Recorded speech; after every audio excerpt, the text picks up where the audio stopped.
हदीस में आता है कि अल्लाह के नबी फरमाते हैं, बंदा जब सुबह उठता है, शराब पीता है और शाम को कहता है अल्लाह मुझे बख्श दे, मैं शराब पी ली, बहुत बड़ा गुनाह किया, अल्लाह मुझे माफ कर दे। अल्लाह कहता फरिश्तों मेरे बंदे की गुनाह को मिटा दो, मेरे बंदे ने तौबा की है, मैंने इसको माफ कर दिया।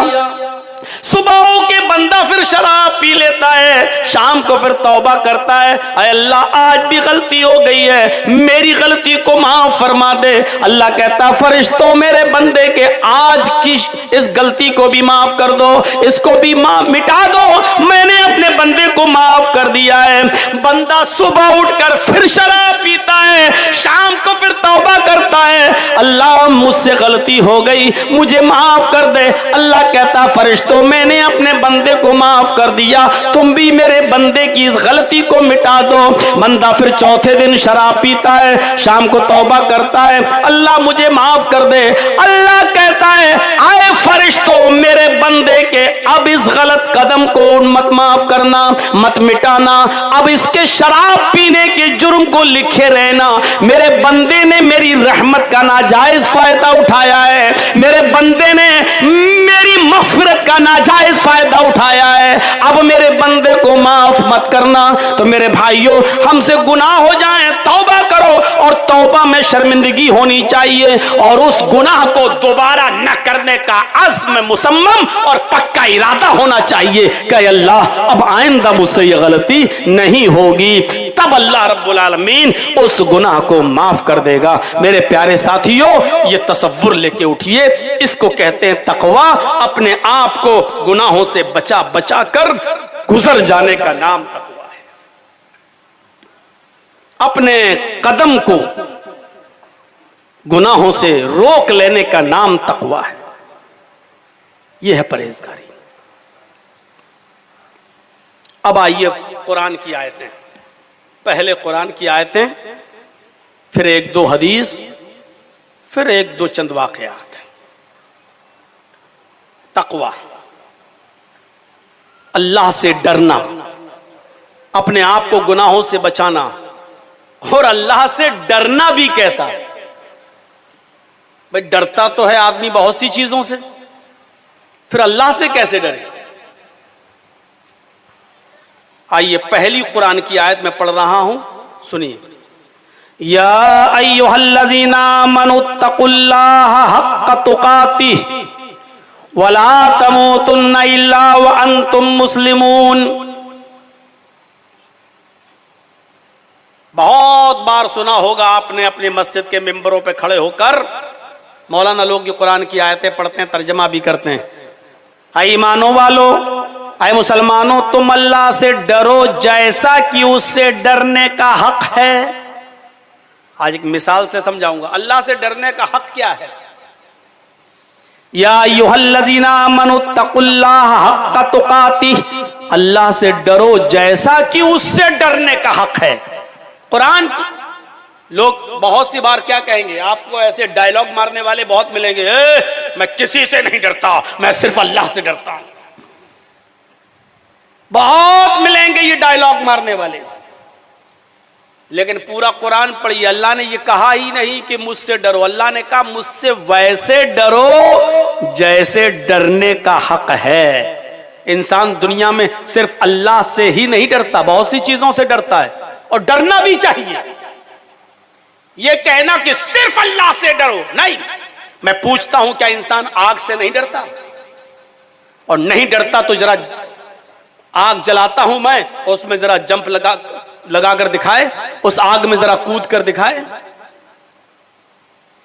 आग से भी डरता है, जहर से नहीं डरता है आदमी। मैं देता हूं जहर, जरा खाकर दिखाओ, नहीं खाएगा। क्यों? जानता है जहर खाने का अंजाम क्या होगा। आदमी जहर के खाने से डरता है, आदमी आग से भी डरता है। आदमी का मतलब इंसान, हैवान भी डरते हैं। कौन सा ऐसा जानवर है जो आग में कूद जाएगा? शेर अचानक सामने आ जाए, आदमी डरता है, इंसान डरता है, और डरना भी चाहिए। यह डायलॉग नहीं, हां, सबके डरने के हुकूक हैं। अल्लाह से भी डरने का हक है। शेर से डरने का मतलब क्या है? हम जानबूझकर उसके सामने ना आए। अगर जंगल में हम हैं और देख लिया शेर, फौरन भागो, वरना अगर कहीं भूखा हुआ फाड़ डालेगा। तो यह शेर से डरने का हक है कि उसको देखकर आदमी भागे। खतरनाक और जहरीला सांप आपके सामने आ गया, अब उसको देखकर आप भागिए मत। उससे डरने का हक यह है कि आप उसके मुंह में अब जानबूझकर उंगली न दें। अब आप जानबूझकर उंगली देंगे तो अंजाम क्या होगा? तो अब उससे डरने का हक यह है कि हम उससे थोड़ा दूर रहें और उसके पास करीब न जाएं और उसके मुंह में जानबूझकर अपना हाथ न दें। ये उससे डरने का हक है। आग लगी है, आग से डरने का हक ये, आग को देखकर भागो नहीं, लेकिन आग को से डरने का हक क्या है? उसमें जंप न लगाओ, जानबूझकर उसमें कूदो नहीं, छलांग न लगाओ। ये आग से डरने का हक है। दुनिया में इंसान आग से डरने का हक अदा करता है कि उसमें जंप नहीं लगाता। सांप से डरने का हक अदा करता है कि उसके मुंह में उंगली नहीं देता। शेर से डरने का हक अदा करता है कि उसको देखकर भागता है। जहर से डरने का हक भी अदा करता है कि उसको इस्तेमाल नहीं करता, उसको खाता नहीं है। अल्लाह ने फरमाया, या अय्युहल्लज़ीना आमनुत्तकुल्लाह हक्का तुकाती, ईमान वालो अल्लाह से भी उसी तरह डरो जिस तरह उससे डरने का हक है। अब अल्लाह से डरने का हक क्या मतलब है? उसको अल्लाह भागो, कहां भागोगे? अल्लाह से डरकर कोई आदमी भाग सकता है तो कहां भागेगा? जरा बताइए तो आप। जहां जा रहा है वहां अल्लाह रब्बुल आलमीन कहता है, मेरे बंदे तू जहां जाएगा, जमीन का जो टुकड़ा तुझे अपने जगह पर, पीठ पर कदम रखने के लिए जगह देगा, तू वहां मुझे पाएगा। अल्लाह अपने इल्म के एतबार से तो हर जगह है ना। वो अगरचे समंदर में नहीं है, लेकिन उसको मालूम है कि समंदर में कितनी मछलियां हैं। वो मछलियों के पेट में तो नहीं है, लेकिन उसको मालूम है कि मछलियों के पेट में कितने अंडे हैं। वो लैट्रीन में तो नहीं है, लेकिन उसको मालूम है कि इस लैट्रीन के अंदर क्या पड़ा हुआ है। हमारा रब नाली में नहीं है, लेकिन उसको मालूम है कि नाली के अंदर क्या है क्या नहीं। तो उसका इल्म तो हर जगह, वो अपने इल्म के एतबार से तो हर जगह। मेरे प्यारे साथियों, गौर से सुनिए, अल्लाह से डरने का हक क्या है? अल्लाह से डरने का मतलब यह है कि अल्लाह ने जिन कामों के करने का हुक्म दिया है उस काम को कर डालिए, और जिन कामों के करने से रोका उससे रुक जाइए। जिन कामों के करने पर जन्नत बताई उन कामों को करिए, और जिन कामों के करने पर जहन्नम बताई और अज़ाबे कब्र बताया उन कामों से हम बच जाएं और अब उन कामों को छोड़ दें। यह है अल्लाह से डरने का मतलब। ये हमें जहन्नम में ले जा रहा रास्ता नहीं जाएंगे। इस बात का अकीदा रखिए कि हम जो भी कदम उठा रहे हैं अल्लाह हमें देख रहा है। और किसी से भी पूछो, यहां जितने मुसलमान बैठे हैं, अच्छा बताओ अल्लाह हमें देख रहा है कि नहीं देख रहा है? सब कहेंगे देख रहा है।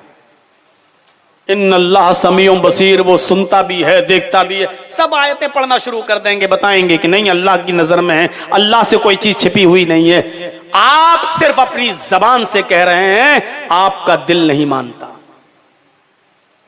अगर कोई आदमी ये मान ले, कोई मुसलमान, कि अल्लाह हमें देख रहा है, तो कोई गलत काम करेगा? एक नौजवान लड़का सिगरेट पीते हुए जा रहा, अब धुआं उड़ाता हुआ सामने उसका बड़ा भाई आ गया, जल्दी से ऐसे कर, भाई के सामने सिगरेट नहीं पी रहा है, या उसका बाप आ गया, जल्दी से उसने सिगरेट पड़ा, खड़ा होकर उसने पैरों से मसल दी कि मेरे बाप ना देख लें। मेरे भाइयों, बाप की नजर पड़ ना जाए, कहीं मेरा बाप देख ना ले। बाप को देखते हुए सिगरेट नहीं पी रहा, बड़ा भाई आ गया सामने, उसने सिगरेट जमीन पे गिरा दी। एक मामूली इंसान तुम्हारे सामने, तुम्हारा भाई और तुम्हारा बाप अगर आ जाए तो तुम उसके सामने कोई गलत कदम नहीं उठाते हो, कोई गलत काम नहीं करते हो। फिर शराब की बोतलें और जुआ, अय्यारी और मक्कारी और हरामकारी के सारे काम आप कैसे जमीन पे कर लेते हो, यह अकीदा रखते हुए कि अल्लाह में देख रहा है। मेरे भाइयों, अगर मुसलमान का अकीदा यह हो कि अल्लाह में देख रहा है तो गलत काम कर ही नहीं सकता। जब बाप को देखकर सिगरेट नहीं पी सकता, बड़े भाई को देखकर सिगरेट नहीं पी सकता, तो अल्लाह देख रहा है और तुम जुआ खेल रहे हो, अल्लाह देख रहा है और तुम लॉटरी के टिकट खरीद रहे हो, अल्लाह देख रहा है और तुम एक दूसरे के हक मार रहे हो, अल्लाह देख रहा है और तुम एक दूसरे की जमीन और जायदाद पे कब्जे कर रहे हो, अल्लाह देख रहा है और तुम्हारे हाथ में शराब की बोतलें हैं, अल्लाह देख रहा है और तुम मस्जिदों को खाली किए बैठे हो। मेरे भाइयों, जरा तसव्वुर करो कि हम सिर्फ जबान से कह रहे हैं कि अल्लाह देख रहा है, लेकिन दिल से नहीं मानते। एक मिसाल से समझने की कोशिश कीजिएगा।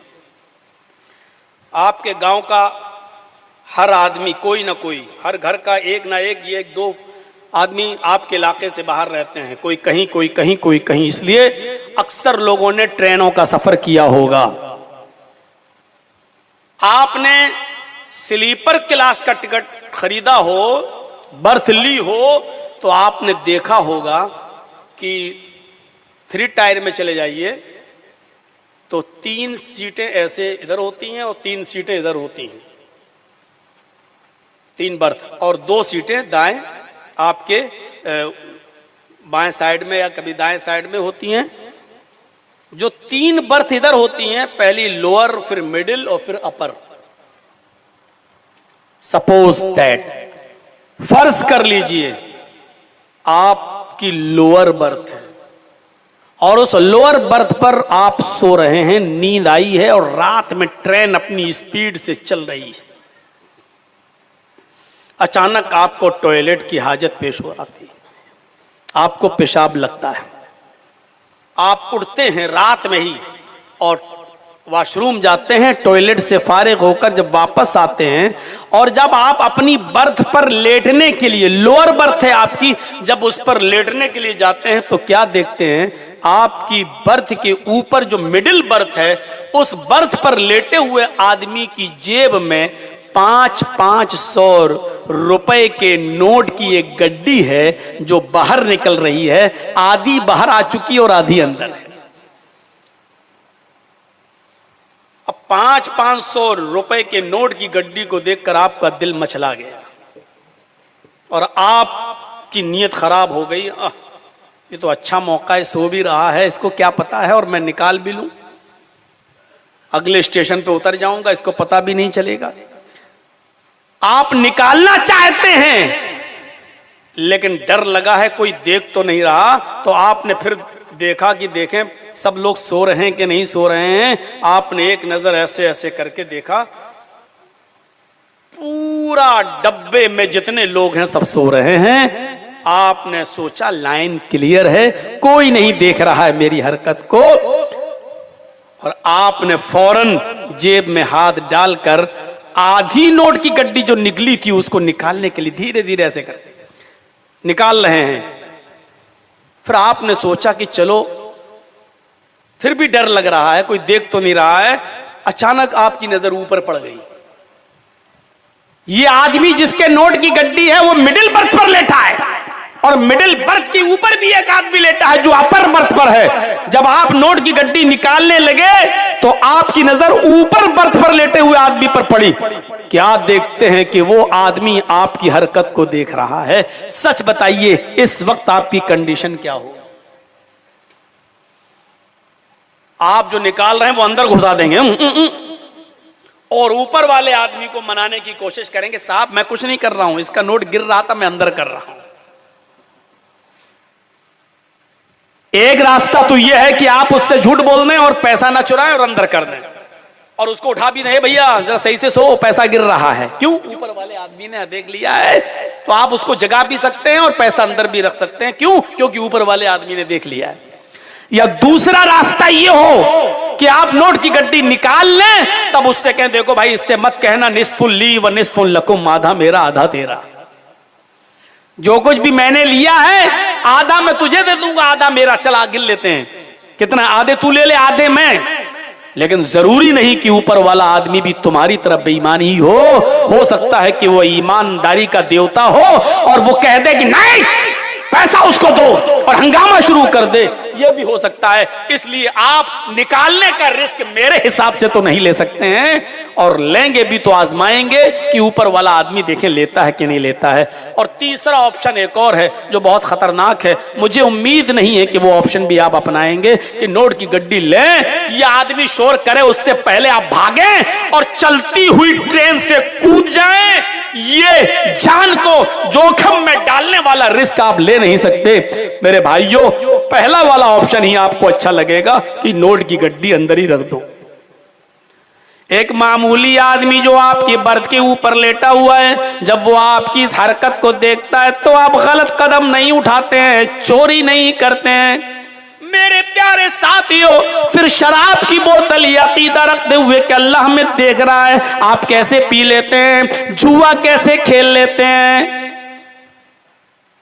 जिनाकारी मक्कारी कैसे कर लेते हैं, अय्यारी मक्कारी के सारे दरवाजे आपके यहां कैसे खुले हैं। बड़े बड़े लोगों ने कुर्बानियां की होंगी, किसी ने 25,000 का बकरा, किसी ने 30,000 का बकरा लाया, और उससे पूछो कि भाई तुम्हारे बेटे कितने हैं? 4। बेटियां कितनी हैं? 3।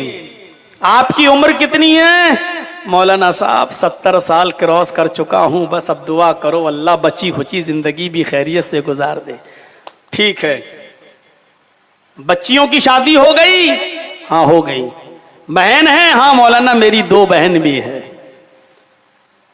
ठीक है, कुर्बानी तो कर रहे हो साहब, हज भी कराए हो साहब, ये बताओ कि आपने वसीयत की कि मेरे इंतकाल के बाद मेरी वरासत, मेरी जमीन, मेरी जायदाद, मेरे घर, मेरे मकान, जो कुछ भी मेरी प्रॉपर्टी है उसमें जितना बेटों का हक है उससे आधा बेटियों का भी हक है। मेरे इंतकाल के बाद आप ईमानदारी के साथ साथ शरीयत की रोशनी में बेटे और बेटियों और मेरे मरने के बाद मेरी बहन का भी जितना हक बनता है बहनों का वो भी दे दीजिएगा। ईमानदारी आपने वसीयत की और आपने वसीयत नहीं की और चला गया तू हज करने के लिए, हैं? तेरा हज कबूल होगा? कितने हाजी बैठे होंगे, कितने ऐसे बैठे होंगे जिन्होंने कुर्बानियां की होंगी, लेकिन अभी तक उन्होंने ये नहीं कहा होगा कि मेरे मरने के बाद मेरे हिस्से, मेरी वरासत में लड़कों के साथ साथ मेरी बेटियों का भी हक है, और ईमानदारी के साथ जितना कुरान और हदीस की रोशनी में बनता है उनका हक उनको देना, और जितना मेरी बहनों का हक बनता है उनको भी देना, क्योंकि ये फर्ज है। मेरे प्यारे साथियों, कुर्बानी फर्ज नहीं है, वरासत की तकसीम फर्ज है, जो आपके मरने के बाद आपके बेटों और बेटियों और बहनों में तकसीम होगी। आपकी मां जिंदा है आपके मरने के बाद तो मां को भी उसमें से हिस्सा मिलेगा। मेरे प्यारे साथियों, अब मैं इस तरफ नहीं जाऊंगा कि मां का कितना हक है, बेटी का कितना हक है और बेटे का कितना हक है, ये लंबा चौड़ा हिसाब है, और इसको बयान करने के लिए मेरे भाइयों बहुत बड़ा दिमाग भी चाहिए, और सुनने वालों के लिए भी बहुत बड़ा दिमाग चाहिए, जो हम उनको बटों में और उसके हिस्सों में बता सके तो उनकी खोपड़ी में बैठ सके। ये अपने अपने इलाके के उलमा से पूछना, इल्मुल फराइज का जानकारी रखने वालों से पूछना कि कितना, लेकिन ये वसीयत करना आपकी जिम्मेदारी है। आपने वसीयत की साहब बेटी की शादी में हमने 5 लाख रुपए खर्च कर तो दिया, बेटी को क्या मिलेगा? बेटी तो पराए घर की है। एक नहीं 1 लाख खर्च कर डालो, अगर आप अपनी बेटी का हक मार के गए हैं और वसीयत करके नहीं गए हैं, लोगों को बता कर नहीं गए हैं, आपका हज आपके मुंह पे मार दिया जाएगा।